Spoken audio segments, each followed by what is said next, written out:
2 minutes. Balanced The mics and the public safety issues that we've been facing. our trust and our money continuously year after year. And I was elected history. When I graduated from Woodrow Wilson High School, now Jackson Reed High School, I couldn't find a job. I wasn't bound to go to college, and I struggled for a really long time.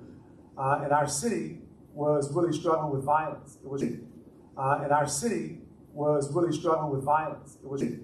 Right? And the thing that changed everything for me was an opportunity. An opportunity in the form that changed the trajectory of my entire life. And I decided to run for public service because I wanted to create great opportunities for my community. I've been doing that for the last 10 years, and I've been working to implement transformational policies around public safety like the NEAR Act, to send millions of dollars to the Housing Investment Trust Fund. And now more than ever, we need bold leadership and innovation to make our city more equitable, more just, and more economically inclusive.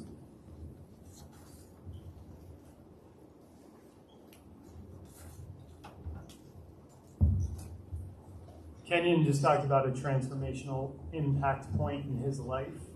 And I think we're at a transformational impact point in this city. We have $20 billion, the most money per resident of it.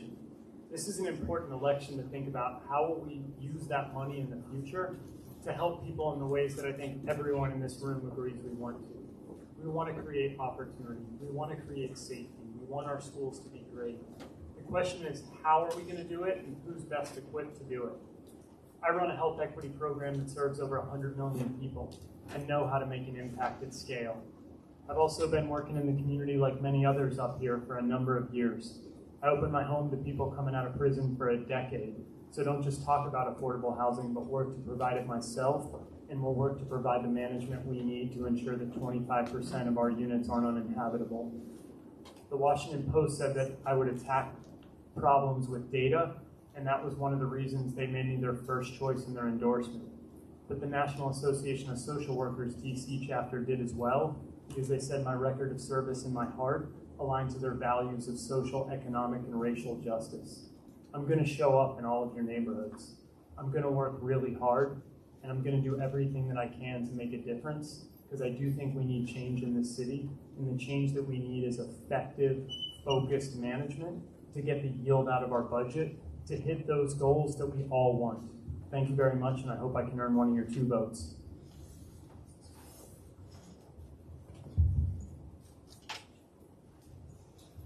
Good afternoon, everyone. How are you doing? My name is Kareem Marshall, and I am running for one of the 2 at-large DC Council seats. My background is really straightforward. I'm a 3rd-generation Washingtonian, a proud product of the District of Columbia Public Schools. That education gave me the solid foundation to be able to get to Dartmouth College, excel there, and then come back and go to American Law School. Now, when I left law school, I knew I wanted to serve my city, so I came and worked for the district government for about 12 years.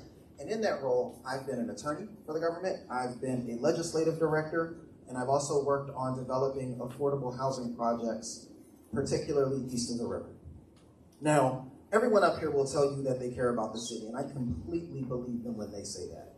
Everyone will tell you that they have relevant experience, and that's true. But only one person up here can tell you that they've personally written more than 20 bills.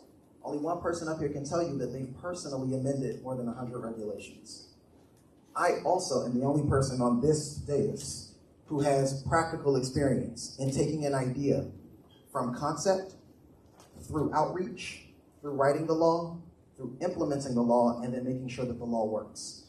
And that's what we're going to need more of over the next couple of years. We're headed into some interesting economic times, and typically this council has met challenges by raising taxes. We may not have that option available to us over the time.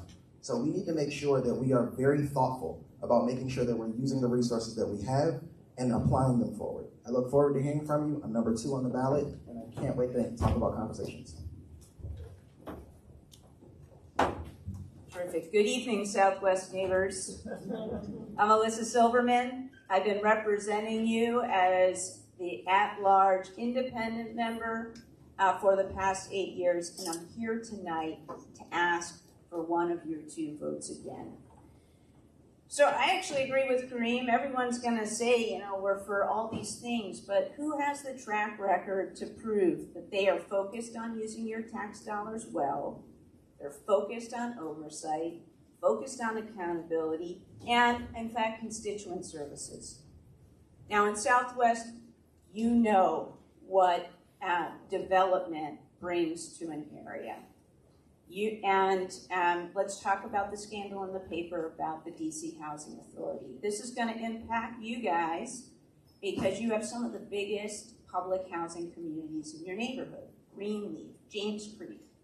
Okay, I've been talking about the Housing Authority. I voted against units. My first year in office, I created a public housing repair fund, which we never had in district government, using our own tax dollars because developers are giving money to two of the candidates up here and not to me, and are against and are trying like heck to get me off the council because I question their subsidies. Let's talk about a track record of going from idea to implementation and using your tax dollars well. Paid leave. That's an idea that went from implementation to, I'm sorry. Oh, I thought we had 3 minutes. You're going to actually be able to talk about that in a minute. Oh, okay. But didn't I have 3 minutes? Oh, 1.5. Where did 3 minutes go? That was fun. That was for the introduction. Oh, my apology. I'm sorry. I actually had a timer. My apologies. I would have, thank you very much. Okay. Let's get on to the, that was my mistake, Melissa. Let's get on to the first question. Each question you get, with the exception of the rapid fire, we're going to ask for a show of hands. If you agree with something, you're going to get a minute. And if you mention another candidate, that candidate will get 30 seconds. All right? So we'll start with Alyssa, and because this first question is, for incumbents, name your most significant piece of legislation and describe the steps you've taken to ensure it's effectively implemented. Go ahead, Alyssa. Let's talk about a track record of going from an idea to actually benefiting families. So we debated it for 3 years. I built a coalition. We got it done. We implemented that program in the middle of the pandemic. July 2020, we launched this program. No problems with the launch, with the platform. Thousands of families have benefited. And then what do? We took a look and made it better. We increases. I think that's a win-win-win for the city. Oh, okay. We're just going to go back this way. So, unlike all the other challenges, I actually have legislation I can talk about. I wrote the Sustainable DC Bill of 2012. I was able to get it through. It's a 9-title bill that actually advances the way we deal with tracking energy use in buildings. It's the bill that brought you the styrofoam ban and compostable and recyclable utensils. I actually got the plastics industry to go along and support the bill. So when you're talking about somebody who can actually work with people on the other side of the aisle or on the other side of an issue, no one else can actually point to a bill that they worked on where a regulated entity agreed to a restriction being imposed by the government but me. Additionally, legislation is a team effort, and one of the things that's been a little disturbing is that as we keep talking about family through final reading, they're completely different bills. The staffer who worked for Phil Mendelson, who finalized that bill, did a lot of work by herself, but what we don't have is an honest system of our representatives where they can come out and say, I worked with somebody on this, and I think that's a more powerful talking point than I did this bill by myself. Of collegial. So I'm getting the call to stand up, so I will follow the call. Kareem's point about being collegial, one of the things that I want to make sure on council that we're doing is really working to help people. Not thinking about where's the ideology, not thinking about, kind of aligning to a base, but saying, hey, let's roll up our sleeves and get things done. I would term limit myself. I would put in legislation. Board of Elections may have something to say on that as well as fellow council members, but I think we need term limits in order to have folks really focus on supporting people. But if you want a signature piece of legislation, I think we should use 0 to low interest loans for teachers, first responders, and nurses to make sure that we have folks who can stay in the district who are serving us. So I would really work hard to use a pool of capital to provide those 0 to low interest loans so folks could live in the district who are serving us. This is a tough question for me because I've got a long track record of delivering results and some really transformational bills. There are folks who are going to talk about, and I'm pretty good at taking credit for bills that other people have authored. I'm actually going to talk about a bill that I've authored and work with dozens of people, individuals, organizations across differences to get funded and implemented. It's called the Racial Equity Achieve Results Act. Everybody talks about racial equity these days. I actually authored the REACH Act. What it did was put in place a bill that says that we need to use our resources in government and look at our work as we legislate through the lens of racial equity. So that bills are coming through the council right now are being scored using a racial equity impact assessment through the council's office on racial equity. Think about the comprehensive plan and what that meant when the mayor sent her bill down and the core office said that it's going to exacerbate existing racial inequities. Those are the types of things that we need to do to close the racial wealth gap in the District of Columbia, and I'm proud to say that I authored that bill.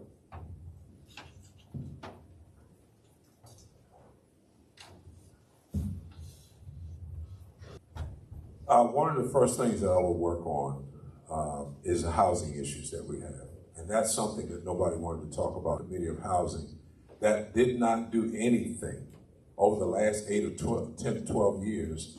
And we're seeing the results of that show up in the media now, but you all need to know this has been going on for a very long time. I carry the certification as a building inspector, lead-based paint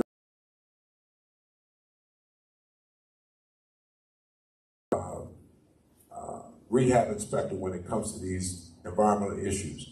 And one of the things that I've done that no one else has done, not even those on the council, is actually been into these homes and been able to identify the issues that have come up. They've all taken the word from someone else. I come with the experience that no one else on this council or on this panel can claim. Thank you. Okay, so the rule is if you mention another candidate, they get 30 seconds. Starting with Alyssa, then Kenyon, and then we'll continue with the second. So, Alyssa, you go first, 30 seconds. That was mentioned by Grant. Yeah, I'll just repeat what I said. On paid leave, I built a coalition. But I will say, in terms of when the bill was implemented, I am the labor chair, and I had oversight over the program. And I made sure that that program, through my oversight, launched on time, under budget, and yes, I did author a law in the budget 2 years ago that said, CFO, you need to look at the fund, and if we can afford it, raise benefits and cut taxes. And that is exactly what happened. Kareem, I can wait for a list. All right? Your turn. Do you want to rebut or not? Oh, I do. Absolutely, I want to rebut when it comes to housing. This is a deeply personal issue for me.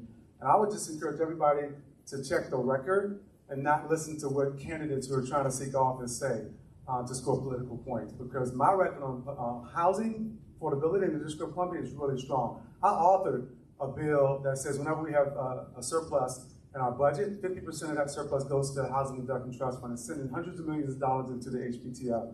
And I also authored a bill that says when we dispose of our own land for the purpose of building multifamily housing, then we have to have a set-aside for affordable housing up to 30% across incomes from 0 to 80% of MFI. My record is clear. Thank you. Councilmember. Now you want to rebut? Yeah, I figured both would come up, so I just wanted to wait. Okay, so I just want to point out one thing. Mr. Hill brought this up. Oops. Darn. Okay. It's really important to understand the way this is a reflection of the fact that the council as a whole is a broken body. We have individual council members with their own committees, and they believe that those are their fiefdoms. They don't work together. They exclude each other. And in the event that you show up to a council member who doesn't... Okay. Basically, they just need to work better together, and the people are suffering because they don't. Okay, let's get to Giuseppe. Mr. Hill, I'm going to just let that go. Thank you. No problem. Thank you for the question. Getting down to brass tacks, I'm sick and tired of checking my Twitter or reading in the newspaper and finding multitudes of people being shot every single weekend. We've had so many shootings this past Columbus Day or Indigenous Peoples Day weekend, and to me, we shouldn't be having that. So my first priority would be to advocate for better public safety in the district, whether that be better training, better funding, making sure that the organizations that work hand in hand with our police force or our MPD or our firefighters, whoever, that they get taken care of, because we can't be having homicides, record high homicides anymore. It's unacceptable in my mind. Okay, as a challenger, I would introduce a bill to raise the TANF income support level to the highest national level, which white children in New Hampshire get 60% of federal poverty level. In DC, they're getting 37%. That's why we have this devastating situation where over 20,000 children, mainly east of the river, living in poverty. It hurts them, it hurts their family, it hurts the whole community. And I worked in Fair Budget Coalition to make that recommendation. I will implement it. Now, how to monitor it? Well, I'll use my office as an organizing center with the human rights community, like Fair Budget, Empower DC, One DC, and make sure that that happens. Thank you. Okay, we're going to do some rapid fire questions. If the answer is yes, you put your hand up. All right.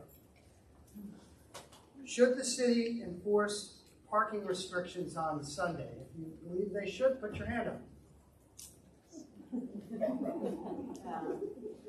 Do you support mayoral control of the schools? If so, put your hand up. Do you support mandatory vaccination for all public and public charter students? If so, put your hand up.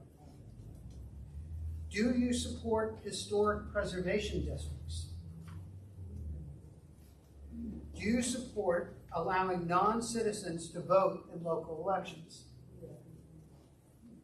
Do you support eliminating the right turn on red? Do you support city small area plans? As a concept?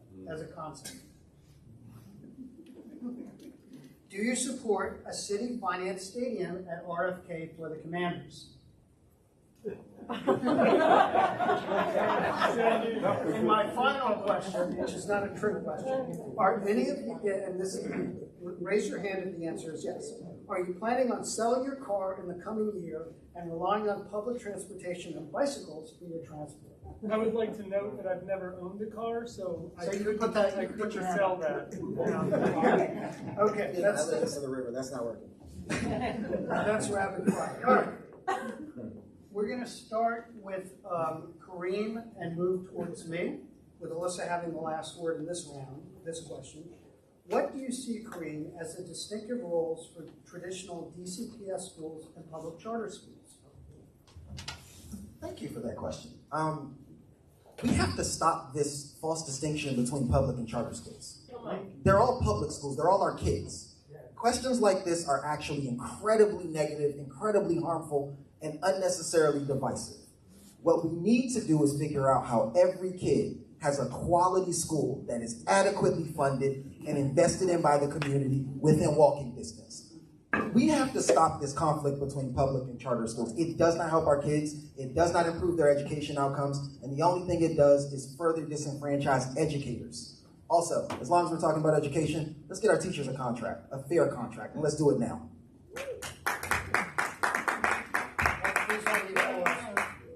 Preach. 100% agree. 100% agree. The one thing that I would add, because I do think just this distinction creates these divisions and these binaries, and it's so dangerous for the city, not just on those, but black, white, tenant, landlord, business owner, worker. How are we creating more unity in the city? And I think this is one of those examples. The one thing that, just add, not even disagree, is hundreds of years of structural breakage and racism mean that there isn't equality across the city in schools, in income, in opportunity, etc. So I think having the opportunity to go to a different school while all the schools are built up is important, as is investment in certain schools that haven't had the same investment, that don't have the same facilities, etc. We also have one of our Ward 6 school board candidates here, so he can probably add in as well. So thank you for being here, Brandon. In DCPCS, it is not constructive, it is not productive, and when I'm out knocking on doors, or if I'm in the grocery store and I'm talking to somebody who cares about education, then they're not drawing these distinctions that we're seeing in the media. They want quality schools. They want quality schools for their kids, they want quality schools for their neighbors' kids, and they want quality schools for kids and parents across the District of Columbia. Every parent, every student, every teacher, every school administrator across the board, regardless of whether you're with a charter school or you're with a traditional public school. I'm a product of these public schools, and I care deeply about them, and that's what you're going to get with me as council member at large, as somebody who fights across the District of Columbia to make sure you and your neighbors get quality schools that your kids can walk to.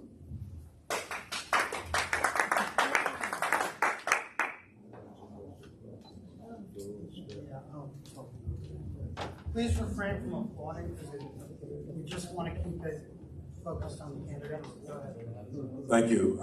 Right now, public schools and charter schools are rated between 41 and 49 out of 50 states. And not many people know that in the city.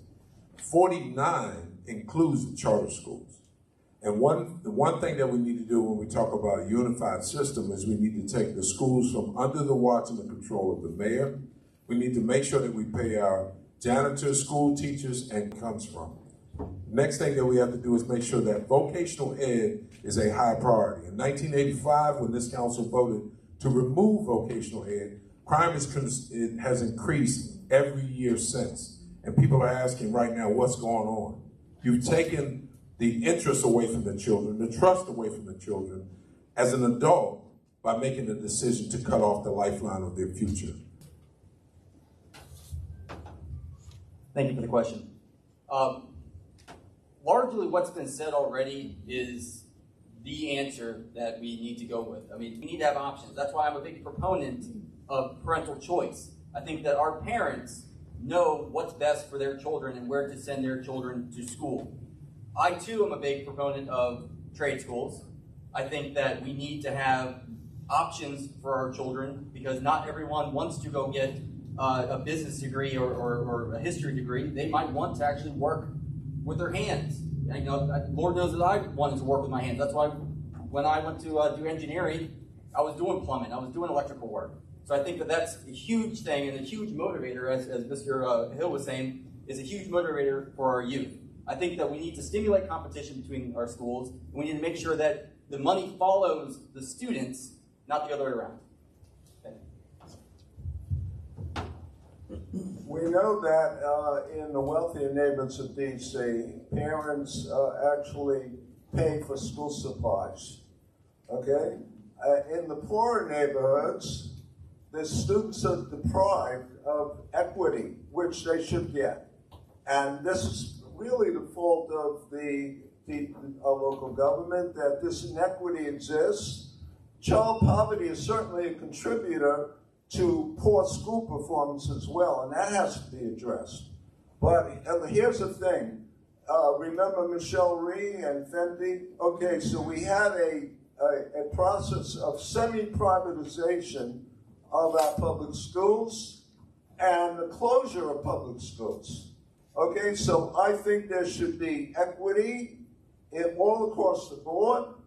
And by the way, I support unionization of the faculty in charter schools as well.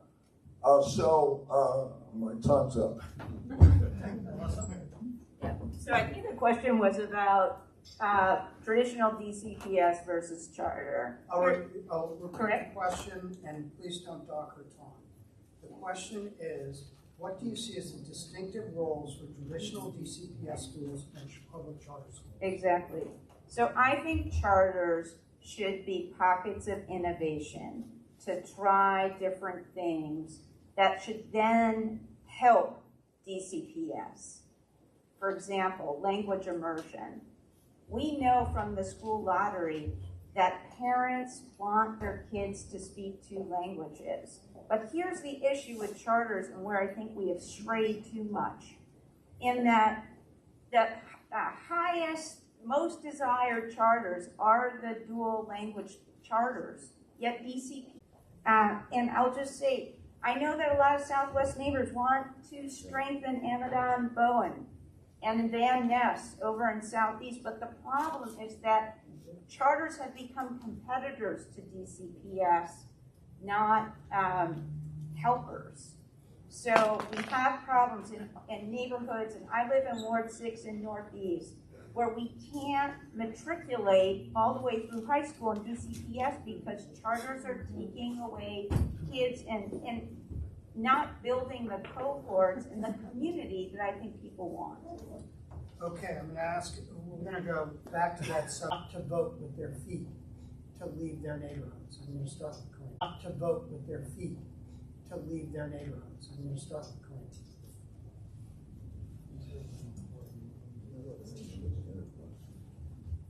I think our name started first. Oh, you started and then just move over one. I'm sorry.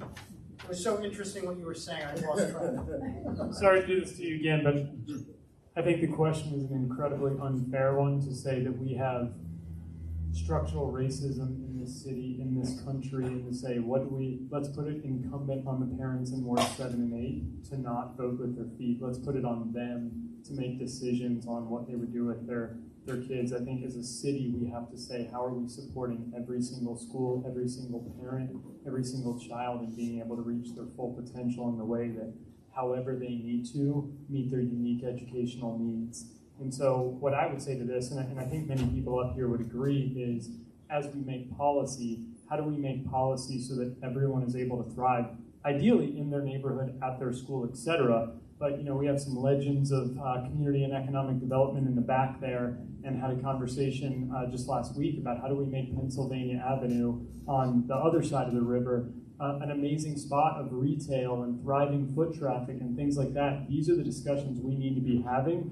versus like how do you have parents not vote with their feet?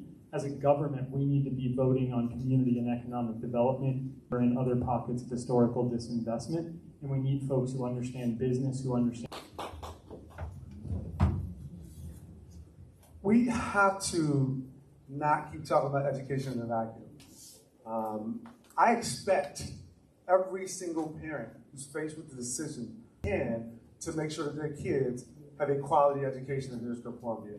And we can't simply talk about historic racism. You talk about structural inequities, and you talk about us living in a city that is one of the most racially segregated of any city in the United States. For years, decisions that weren't made by anybody sitting up here, we had a government that sanctioned housing discrimination and concentrated poverty, concentrated disadvantage in certain sections of our neighborhood. And it's played out in our schools in a way that is unfair, it's unjust and inequitable, which is why I talk about education and how we're going to improve our schools, but we're also going to make sure that housing is more equitable in the District of Columbia and that we're driving economic development and growth in those communities east of the river as a priority for everybody who is an at-large council member.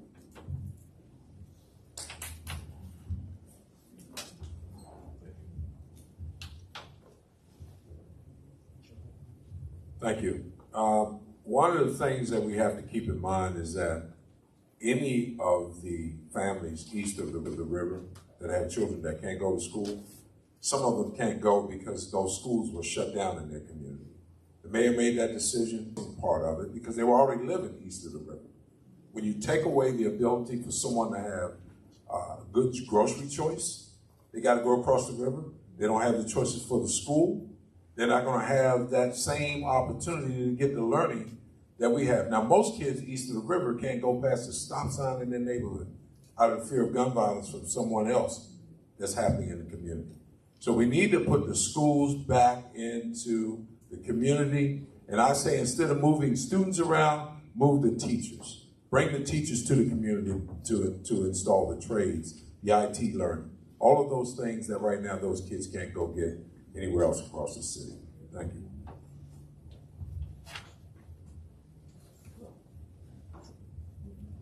Thank you for the question. We need to ensure that we are creating a virtuous cycle as opposed to a vicious cycle. What I mean by that is we can't have proper equity without adequate public safety. We can't have proper equity without good facilities with our schools. when I was doing door knocking in Ward 7 and Ward 8, one of the big concerns that they had was our youth do not have recreation centers to do after-school care with. I think that's an issue. I think that's something that we should be addressing. I think that, frankly, it's a holistic approach because you need to have proper development in the areas to incite businesses, but also you need people to have the education to fill the jobs that the businesses want to be opened up. Therefore, again, I'm a big proponent of making sure that we have trade schools, we have arts in our communities, because these are things that are outlets for people to also get educated without having to actually have the school. Well, I already referred to the closure of public schools, and many of this occurred east of the river. And that's why parents have to travel across the city and have their kids take the bus and so on to go to school. So I think we should reopen public schools east of the river. Matter of fact, community schools that have wraparound services, that have adult education. Given the illiteracy problem, we need to address that, and also start to implement apprenticeship programs in the high schools that train students for 21st century jobs, green jobs, retrofitting. Lafayette Elementary and Chevy Chase supplements their budget with $400,000 from parents. Okay, Malcolm X can't do that. And it's our job as a government to fill in that gap. I say we show Ward 7 and 8 parents in DC, their neighborhood schools, that we value them and that we want their kids to succeed by giving the extra resources needed to compensate for poverty. That's what it takes. But every time the budget comes up, I ask, why is there only a part-time nurse at this elementary school? Why are there no social workers? Why are there no reading instructors? Because I think the student funding formula doesn't work when it comes to our Ward 7 and 8 schools. We need to reevaluate how we fund our schools, and putting the resources and money in will build confidence, I think, of parents. Thank you.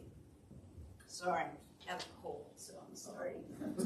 Okay, final education question. Hey, My bad. At least you didn't say fake news. Oh, God. Okay. I have to ask you guys a question in turn. Based off what you just heard from the other folks on stage, would you want to move east of the river? Yes. All right, that makes you rare. I live east of the river, and I'm fairly certain I'm the only person on the dais that does. So I think this becomes a little bit frustrating for me when you know that there are deficits in your neighborhood that are structural. For example, if you have time and you're a lawyer, if you check the chain of title for our council members, you'll find that at least 3 of them still have racially restrictive covenants on their houses.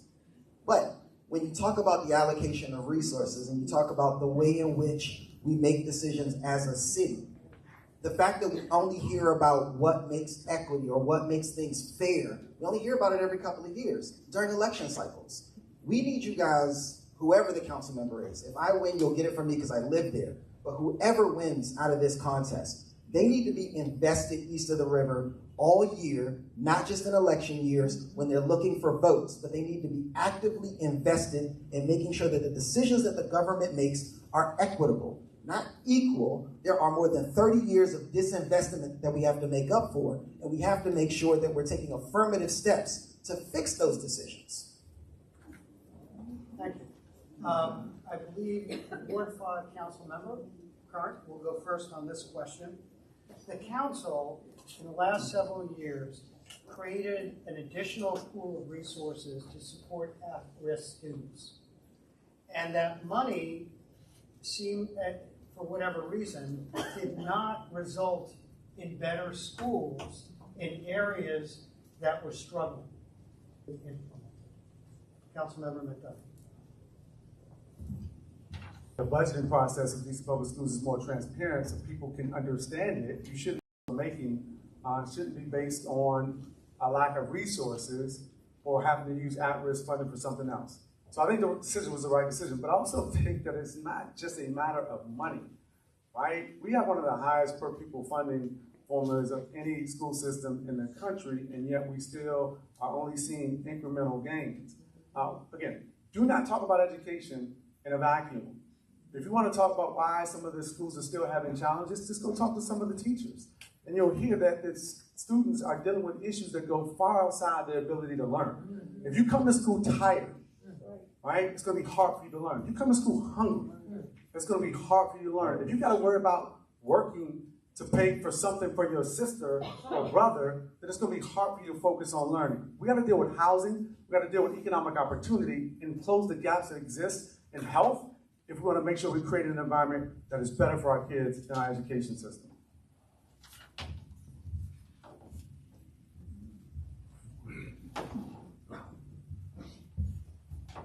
Thank you. I said before that the schools need to come from under the watch of the mayor, but the other part that needs to happen is that the council needs to have a committee chair overseeing the schools. Right now, we know that this council right now is missing oversight on a number of areas. We've heard Ms. Silverman say in the media just recently that housing was missing oversight, and billions of dollars of our money, of our tax dollars. We're the investors.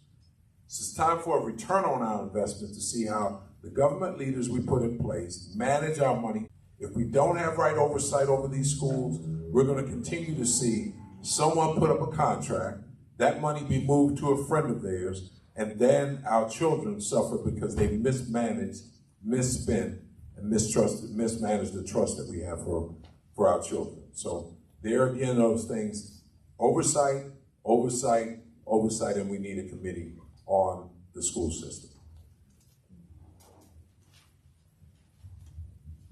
Thank you for the question. I believe that it's imperative that we have quality assurance, that we have transparency, that we have the proper accountability. You know, the best disinfectant is daylight. People should know where their money is being spent. You know, you said a really good point. You know, we are the stakeholders. We are the stakeholders in our children's future, and we need to make sure that they are taken care of no matter what, bar none. And so I think the answer is just, you know, having better quality assurance, making sure that people are actually doing the jobs that they're being paid to do. People are you know, being held responsible if they do make a mistake. Yeah. You know, I think that you know, more often than not, we do not see people step up to the plate and admit when they're wrong and change course. And sometimes admitting when you're wrong, moving forward, is the better alternative. Well, actually, I don't often agree with McDuffie, but he made a good point. And I agree with that point. There was a lack of oversight. You don't get 30 seconds to reply. There was a lack of oversight, obviously. And here's a clipping from the Washington Post, October 6th. The missteps mar DC's at-risk list. Right? Another example of at-risk kids who were not being addressed, their problems. The DC government did not address them, they neglected them. And one of the kids got killed. Okay? This is not the first example of that. So there is a systemic neglect of poor people in this city. And we have record income and wealth inequality. I'm a radical, 60s radical. That means going to the root of the problem. And we need to address income support. As I mentioned, families living on TANF are living in poverty now. Well, I'll continue the comedy, not comedy. We do not have education within the committee of the whole. It deals with appointments. We need somebody who's focused on education. But specifically to the at-risk funding formula, I gave the answer previously. I don't think the per pupil funding formula is adequately funding our schools and really meeting the needs. So we're putting money aside in an at-risk way, we're giving an extra weight, but it doesn't actually get to the kids who need it the most. That's the problem. And therefore, if we have an education committee, which I support, we should look at the per pupil funding formula, make sure that we are compensating for poverty, for not other resources, and then I would create 2 subcommittees, one focused on special education and one focused on sort of the bookends, early education and higher education, including UDC.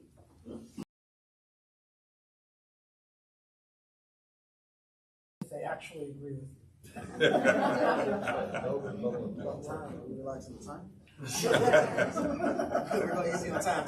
Otherwise, you'd be here all night. What's been happening is that the additional money is being used to cover other costs. It's not being targeted towards the additional needs that it's being appropriated for. Part of the reason that this has not been caught is because we do not have a standalone education committee, which I've been calling for since I started my campaign, so I'm glad to see everybody else agrees with that. But additionally, it points to a general failure of the council in its oversight. It's not a coincidence that one of our opponents has not showed up considering what's in the news. It's a failure of oversight. But I think our missing competitor is just as accountable as the other folks who are on the council who are on that committee. We have to expect more from them. We have to require them to do their job of oversight. We have to stop using this stuff from a parliamentarian and a practicing lawyer. I guarantee you the council will be better if I'm there.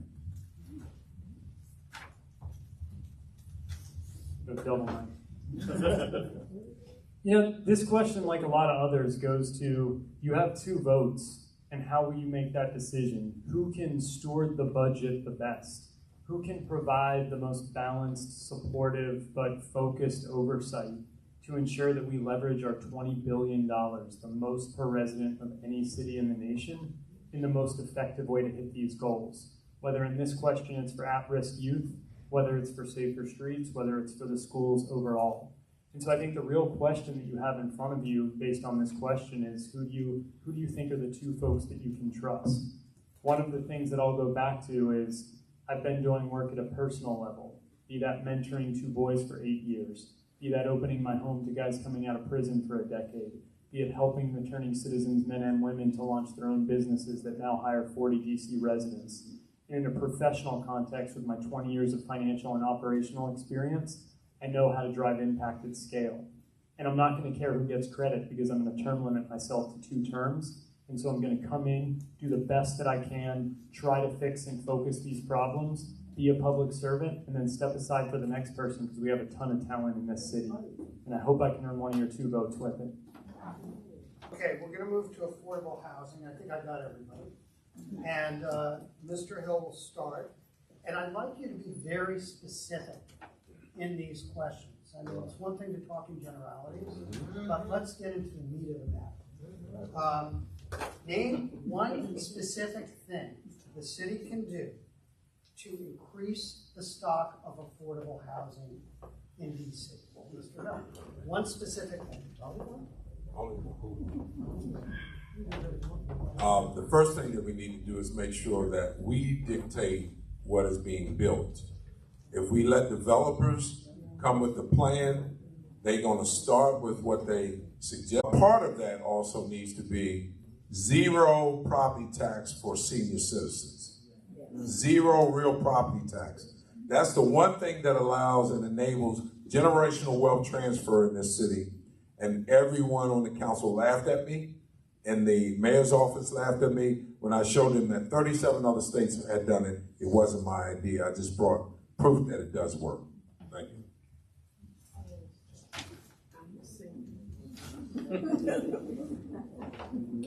Thank you for the question. I think the biggest thing that we can do is make sure that we are investing in affordable housing where it matters. Too often I see affordable housing being placed in parts of the city that don't have adequate public transportation. So I believe that we should be adding affordable housing, especially along transportation routes, to increase the use of the metro and the bus system as we kind of try to transfer into more of a green city. I also believe that we should have, seniors, veterans, labor force, teachers, they should all have some semblance of a program that can allow them to live either close to their jobs or in the city. One of the big things I've heard when I've been talking to people is, well, we can't afford to live in Washington, D.C., but we don't qualify for some of the voucher programs that already exist. And I think that those people on the cusp need help to make sure that they can work and live in D.C. Well, I've learned one thing. If I don't look at the red flag, I get extra time. A lot of publicity. The indictment of the Department of the Housing Authority. There's criminal neglect of public housing. Vacant units, lead, exposure to lead, and I've been involved in trying to get lead-free water supplied to public housing so the children are not drinking lead in their water. Secondly, so that has to be renovated. There's not enough money invested, but they don't have enough personnel to do the job either. And the second thing is social housing. Janice Lewis George's bill, Green New Deal for housing. I'm testifying November 17th. Watch it. And you'll learn about social housing. The Woodman Hotel should be social housing. And I saw the red flag.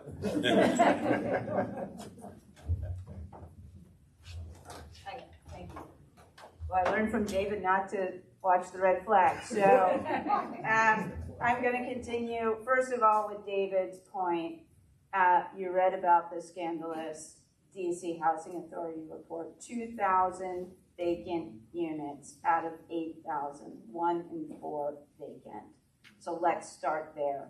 Let's have a functional, transparent housing authority that actually provides safe, sanitary housing for our low-income residents. But since I also learned from David to add in one other thing, so let's talk about inclusionary zoning. When these developers build developments, they got to put in affordable housing. It's exempt from this policy of when developers build housing, they don't have to put affordable units in it. So if we're gonna transform downtown because times have changed with COVID, then we need to include inclusionary zoning in downtown and in NOMA as well. Both those areas currently exempt. Wow.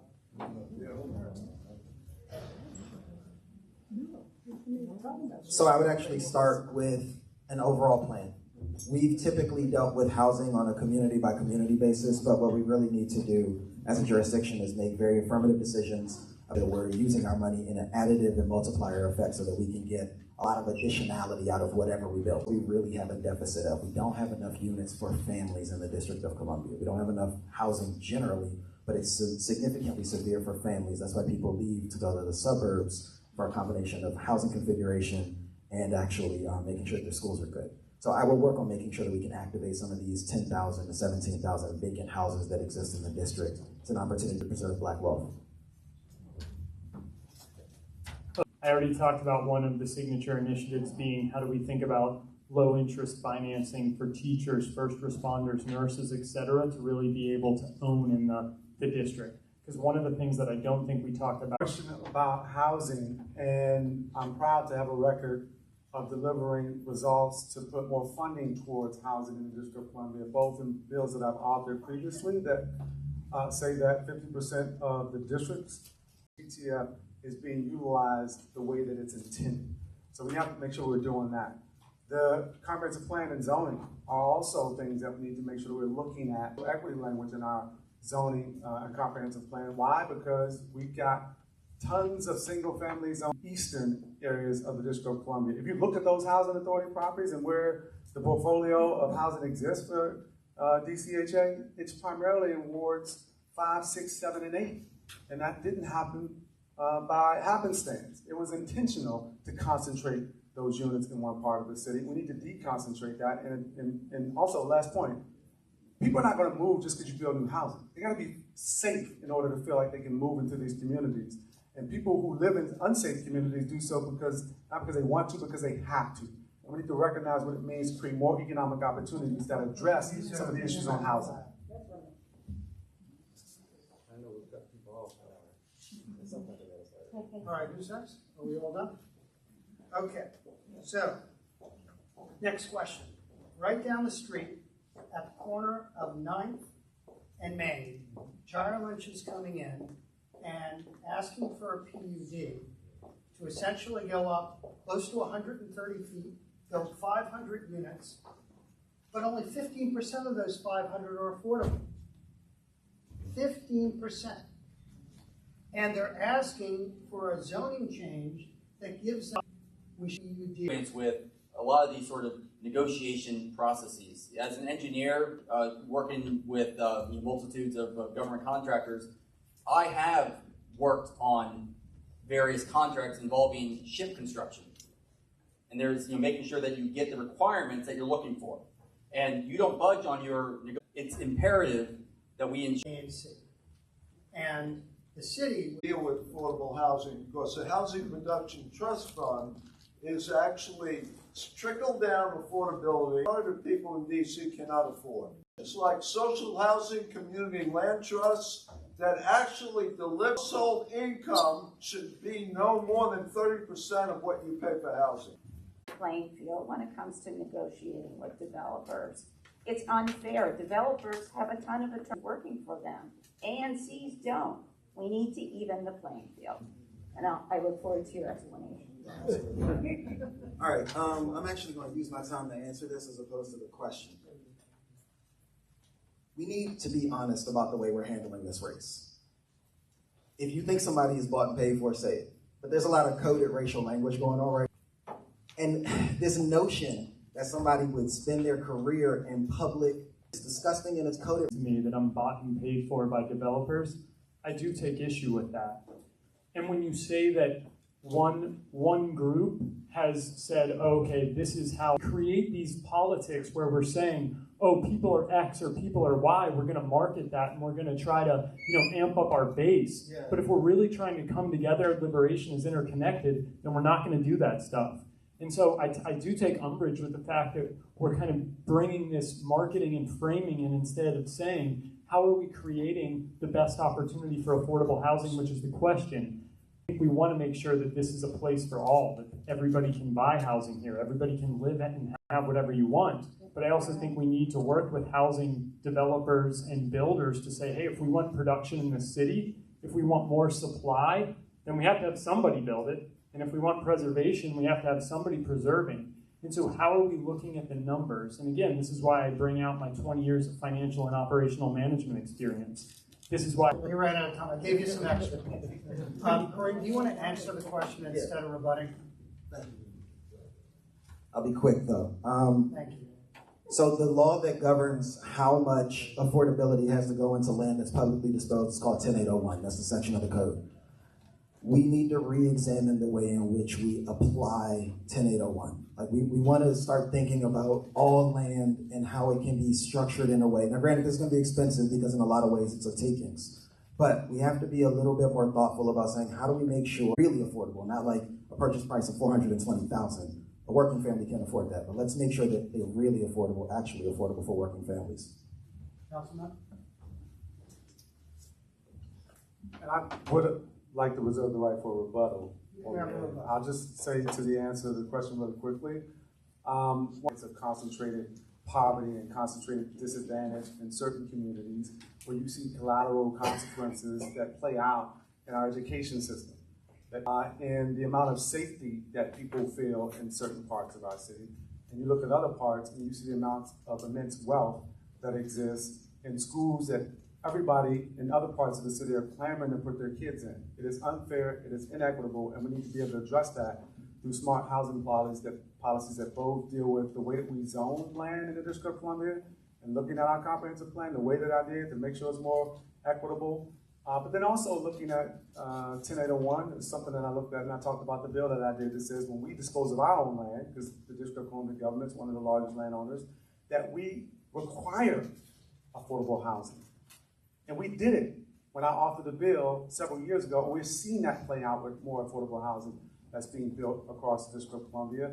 And then we need to make sure we're working with our ANC commissioners, and at-large council members can actually talk to ward council members, by the way, to coordinate and to build coalitions to push back if a development is being proposed by the private sector on record. Because what I can do is point to substantively what I've done around comprehensive campaign finance reform, what I've done around comprehensive ethics reform, what I've done around affordable housing to make it more expansive in the city, what I've done on criminal justice reform, juvenile justice reform, and racial equity. I've sparked those bills and got my colleagues' support in other areas.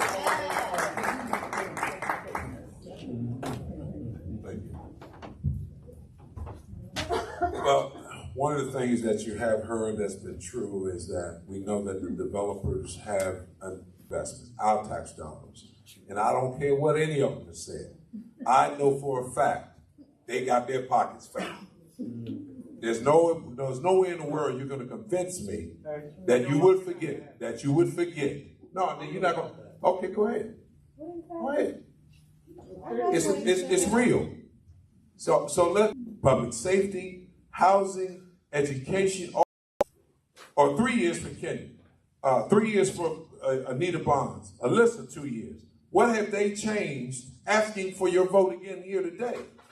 I'm a 25-year successful business owner here of a multi-million-dollar company. And Yes, and I think it does matter who gives to you. And I think we shouldn't turn this into something that's not. The fact of the matter is, two of the candidates here. And what are they, why are they giving 80%? Well, then who's he going to be listening to? He's talking about he's a council member for the entire city, but the campaign finance records don't indicate that. It indicates developers have undue influence. It's not being bought and paid for. It's who has influence. Sorry, my apologies. Councilmember McDuffie, you have the last rebuttal on that. I swear, they want you to focus on campaign finance records. Here's the reality. Focus on those records, but then focus on the record of delivering results at the Wilson bill. Focus on that, right? And what you'll find is, who I listen to is the Child Wealth Building Act that's going to create trust funds for babies born into poverty in families making up to 300% of the federal poverty level, right? I helped identify the $32 million so that when they turn 18 years old, did that, right? I did comprehensive campaign finance reform. I did the NEAR Act that they all talk about with violence interruption. Why? Not because it's an exercise in theory for me. It's because I grew up in this city at a time when we were experiencing immense violence. Amen. I've seen things in these streets that I don't want anybody to have to experience. And I've taken that experience, as well as being a prosecutor and a civil rights attorney at the Department of Justice, and I've turned it into action at the Wilson Building. You keep cutting me off, but you're not doing the same for her. You're not doing the same for her. So I'm going to finish my point this time, because he called me out too. So I get two. I get two. I get two. I think I get two. She called my name and he called my name. I think finish your point. Carry on.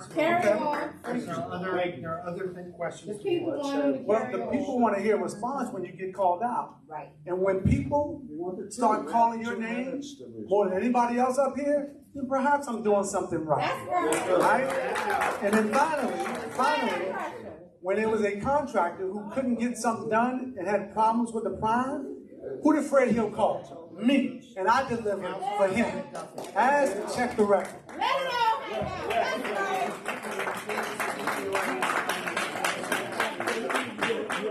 People don't want to hear from the audience, they want to hear from the candidates. Thank you. Actually, I would like to move on. because I'm still waiting on him to do what I called him to do. Your time. He didn't do nothing. All right. So, another thing on affordable housing. Let's move back to affordable housing. All over the city. Name one step the city council can take to ensure these settlements do not become public nuisances and a threat to public health. I'm going to start with you.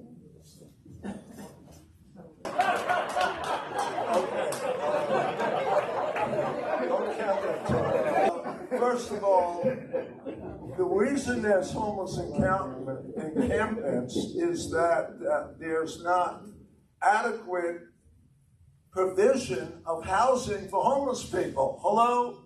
It's very simple. Yes, the mentally ill homeless people that would rather sleep in a tent or on the street. True. But most of them are living in tents. We are not providing permanent health. Then they're out in the streets again. Okay, this is a crisis. Homelessness is a human rights crisis. Just like justice, the few are keeping the power. And the many don't have the power. Okay, it's simple as that. It's not a matter of let's all get along and cooperate. You know, the big developers we'll all work together and build more market rate housing and luxury housing. And this is what the council needs to do when it comes to oversight, and I've asked for this to happen. Why aren't we using the vouchers that we paid for? Okay, that's how we get people out of tents and into housing and living successfully on their own. Is taking advantage of the vouchers that you as taxpayers have already paid for. But the problem in our government is and move people from tents into housing. Whoever is letting that phone go off, could you please silence it? Please silence your phone. Okay, Kareem, I think you're next. Homeless tent encampments are sprung up all over the city. Name one step the city council can take to ensure these settlements do not become public nuisances and threats to public health. Okay, as a law professor, I'm going to take a little umbrage into history real quick. In the 80s, when the Reagan administration shut down St. Elizabeth, we suddenly threw a whole bunch of people who had mental health and substance abuse issues onto deliberate about providing services to provide treatment and assessment, which means we need to make sure that our public mental health system is a 24-hour response system. So we need to, as somebody who's actually been a lawyer for an agency, I can tell you the first thing we need to do is renegotiate their labor contract so that they can be a 24-hour force as opposed to a 9-to-5 force. So let's start there.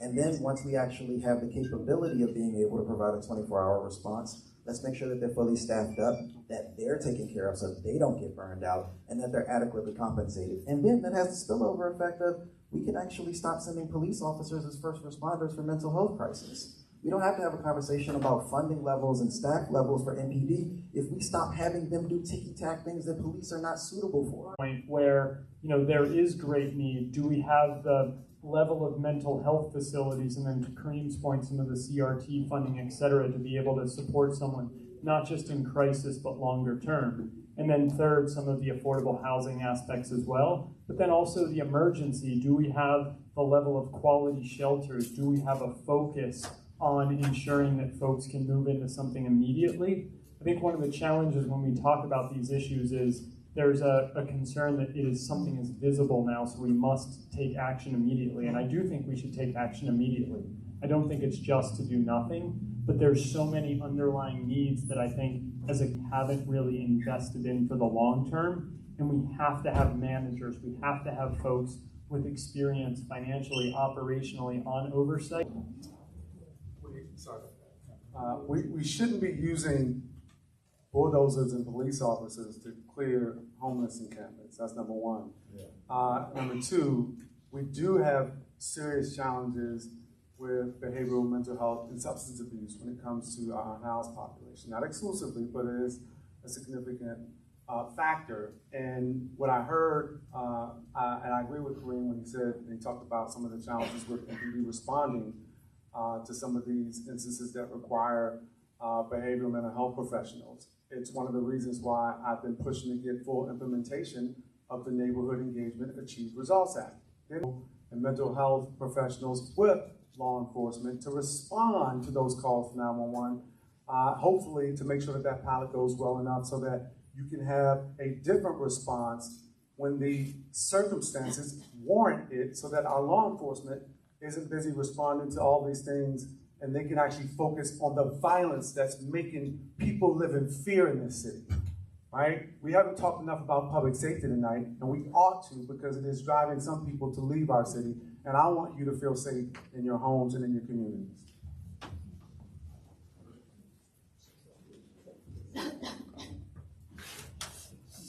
two major components of this is we need to have the people of the rich and wealthy category pay their own taxes in this city and stop leaning on the other people, $250,000 income and below, to cover all the costs. The housing issues, if we had a committee and those on the committee who would do the proper oversight and eliminate these challenges that we see coming up. But they did 8, 10, and 12 years, November the 8th, to send them a clear message. On November the 8th, vote Fred Hill for councilor at large. I'm number 3 on the ballot.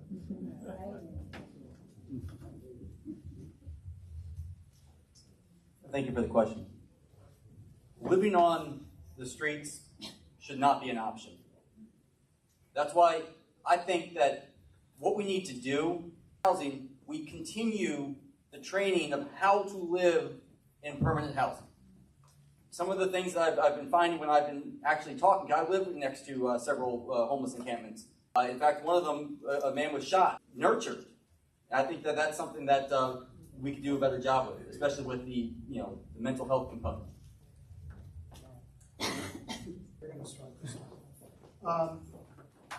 Do you believe violence interruption is a cost-effective solution to crime?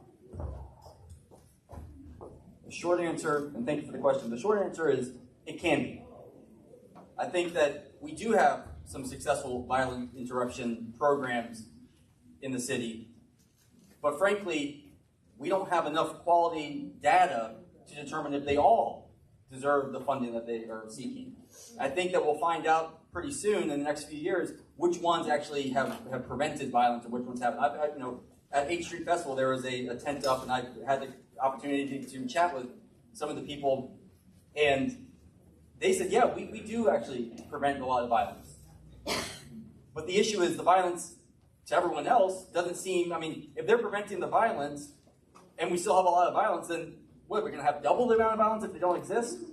So I think that some of them will work, and we need to find better data, but assuming that they're all going to work, I think is not necessarily, from the standpoint of quality assurance, it's not what we want.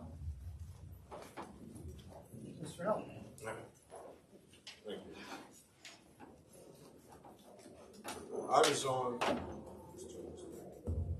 I was on a hearing a year ago, chaired by Charles Allen, for a program that has no data to substantiate what's being put in. I've never seen anyone dial love, peace, understanding, or violence interrupted when they get in trouble, but everyone dials 911. This is the same tactic that was done years ago from 1985 when I talked about the schools, pulling vocational aid out of school. The same tactic that was used when they talked about defunding the police so they could force things to where they are right now. And right now, we need not, if you have an issue, the only one that has the alternative, yes, there is a place, but not the way they're being used right now.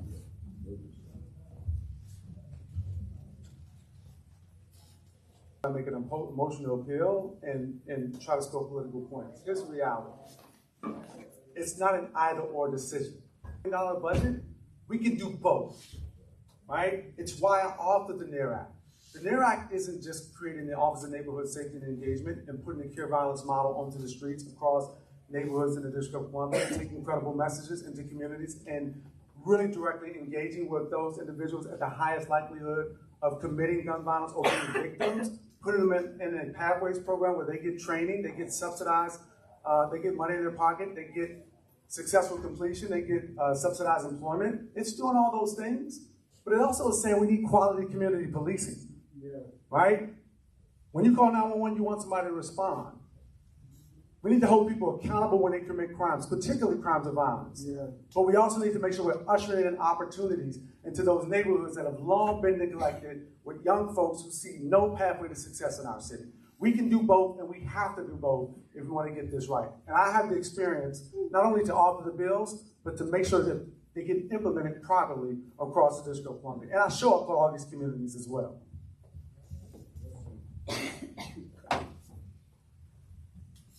One of my favorite things about running for council is you can go up to anybody and ask them. So I live about 2 blocks from Eastern High School, and kids will be in my yard at like 10, 11 a.m., and I'm like, all right, I'm a caring adult, I gotta say something. So go up to them and like, Graham McLaughlin, running from council, and I have a potential, not just here, but There was like a funeral every week.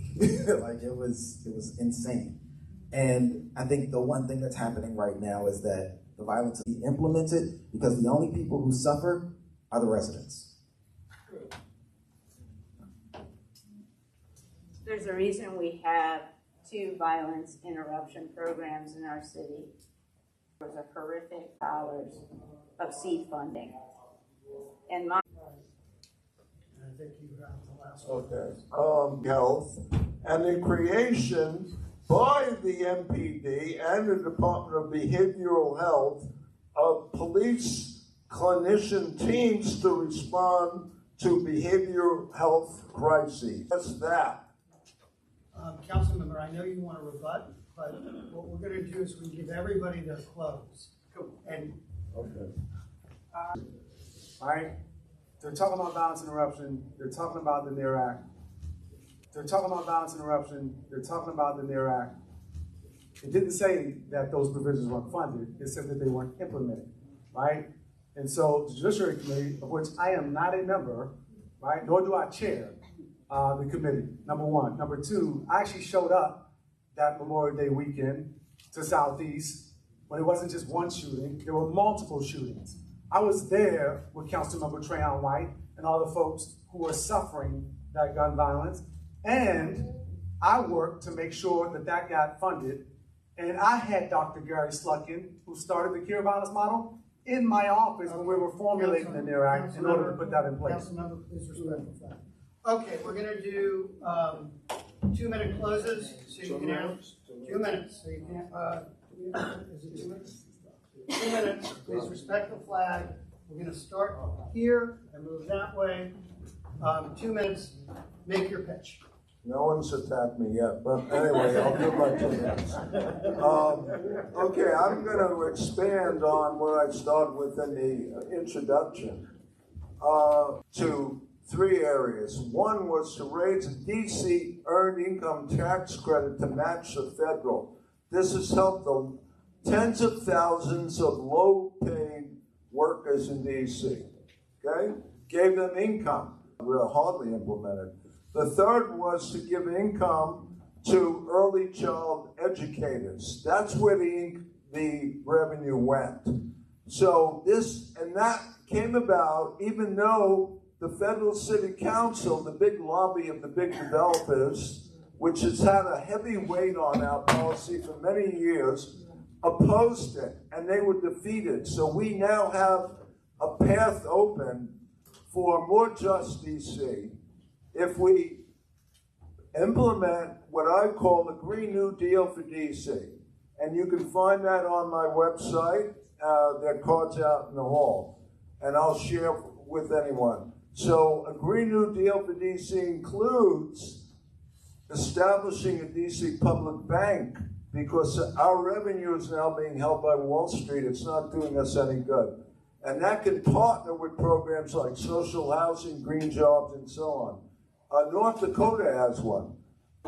So that's one example. Municipalize our utilities so they can be managed in a democratic way and protect our climate and environment instead of what's happening now.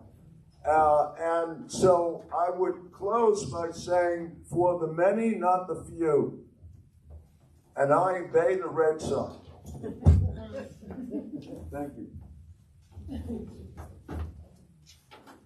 Thank you very much for having this event tonight. Thank you everyone for listening to us. I know it got a little heated up here, but again, my name is Giuseppe Niosi, and I'm running to be the next DC Council at Large. I'm just asking for one of your 2 votes.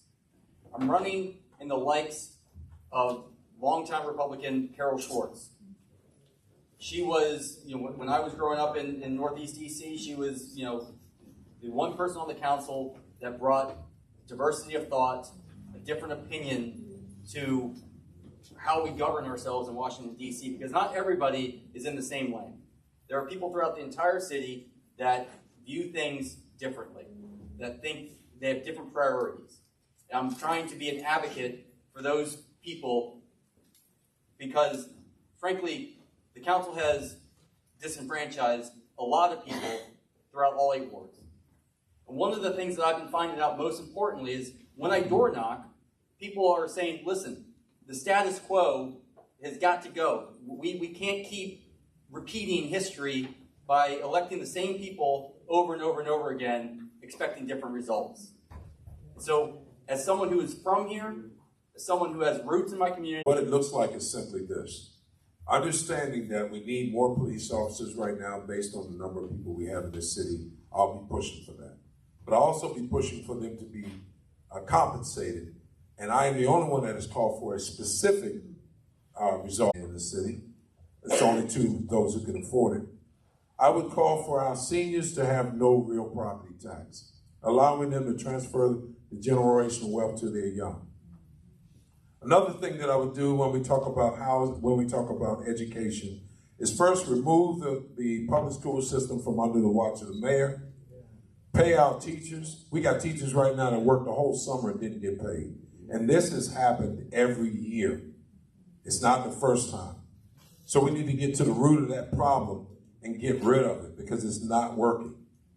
The next thing that we need to do with our teachers is the same thing that I just said about MPD, is we put them in a position where they want to live in the city, can afford to live in the city, and be in the communities like it was when I was growing up and the teacher lived right down the street, the police officer lived right down the street.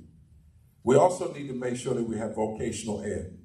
That is going to be the thing that I promise you will turn around the crime rate in this city far more than having violence interrupters. I'm not a favorite of that. I have not seen where a violence interrupter has been reported to save anything right now. Thank you very much. Again, my name is Fred Hill. I'm number 3 on the ballot as an independent. Thank you.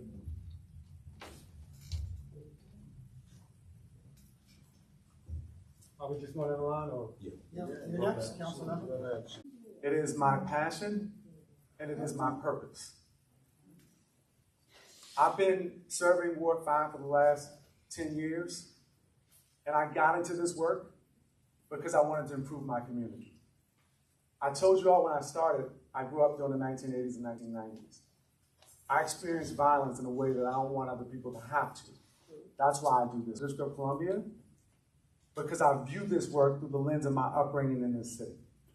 I am a father of 2, just as hard as I fight for people across the District of Columbia. I'm going to show up for you just like I show up for folks in other parts of the city. What we need are leaders who are bold in their thinking to come up with solutions to address intractable issues. And if that's what you want, then I've got a track record of delivering just that.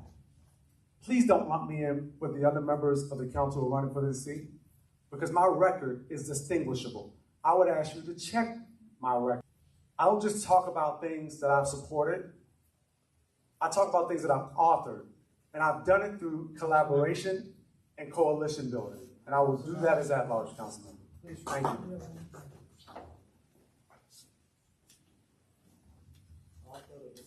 I'll end where I started. You have 2 votes. This is an incredibly important election. It's about the future of the city.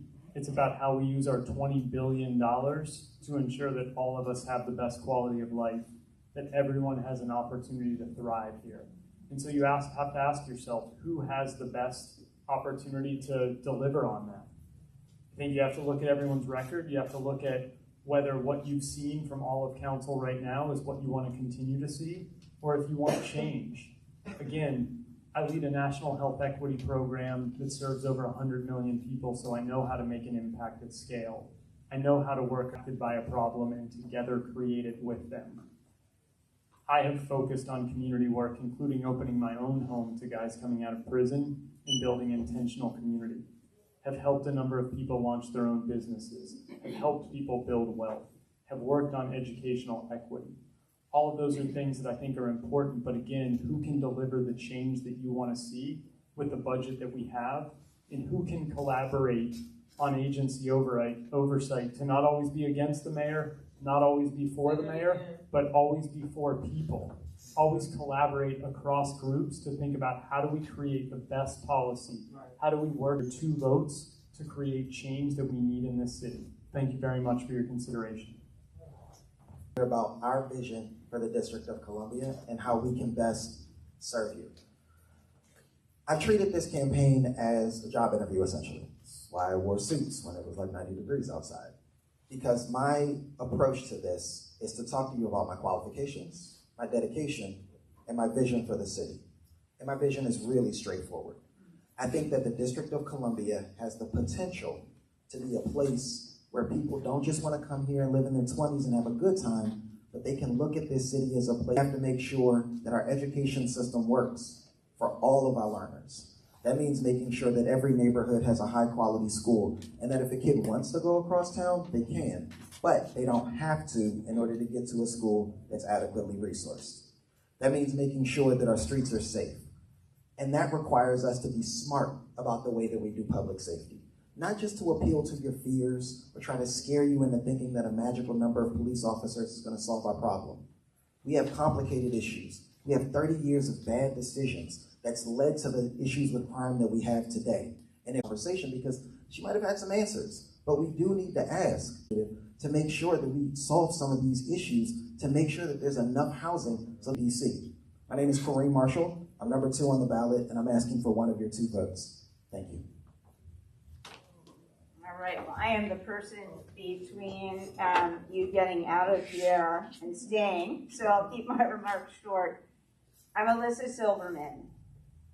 It's been my honor to represent you for the past 8 years as your at-large independent council member, and I'm asking for one of your 2 votes to serve you another 4 years.